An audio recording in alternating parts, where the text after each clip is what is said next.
I can't tell you any of that. But I'd like to explain why. Because a lot of you have come here and it's understandable and it's an important and interesting story. But my job was to do one thing, which I was profoundly honored to do as an American and as a father. I wanted those young women to be able to come home. And I wanted our two countries to have the ability to decide where to go from here. But anything I say beyond that could inadvertently affect the decisions and moves either here or in North Korea or the attitudes of our allies, and I have no business doing that. I'm not a policymaker anymore. I haven't even had a chance to fully debrief the President, the Secretary of State, the National Security Council.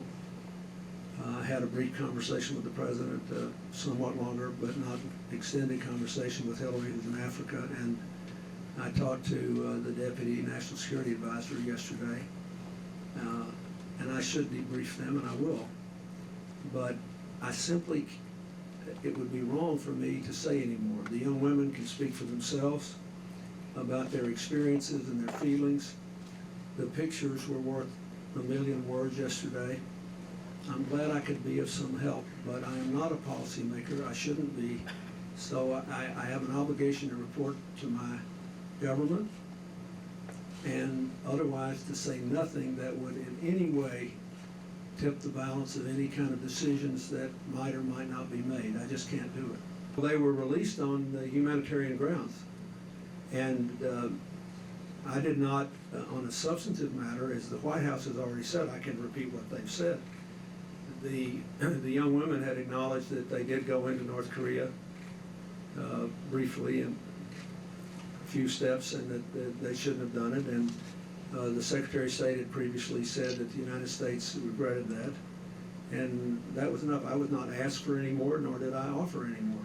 What the White House told you on that was factually accurate.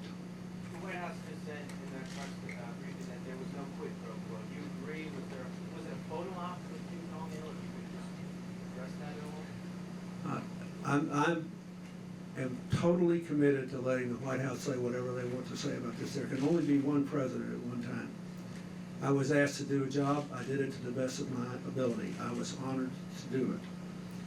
But I do not want to say anything that could in any way play any role in the maximum freedom that I want my president and our government and the national security team to have in charting the way forward. It's not helpful and it's not necessary. As far as I'm concerned, they're the sole spokesperson from here on out for all of this.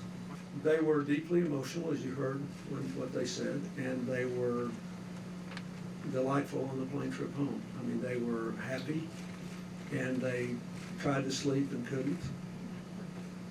And when we stopped at the American base in Japan, they got their first, real old-fashioned American breakfast, and even a little more. They had little huevos rancheros, and they had to be careful since they'd been on a radically different diet for almost 5 months to measure their intake. But it was basically a lovely thing. You can see they're very nice people. You can see they're very impressive, and Una talked a lot about being reunited with her daughter.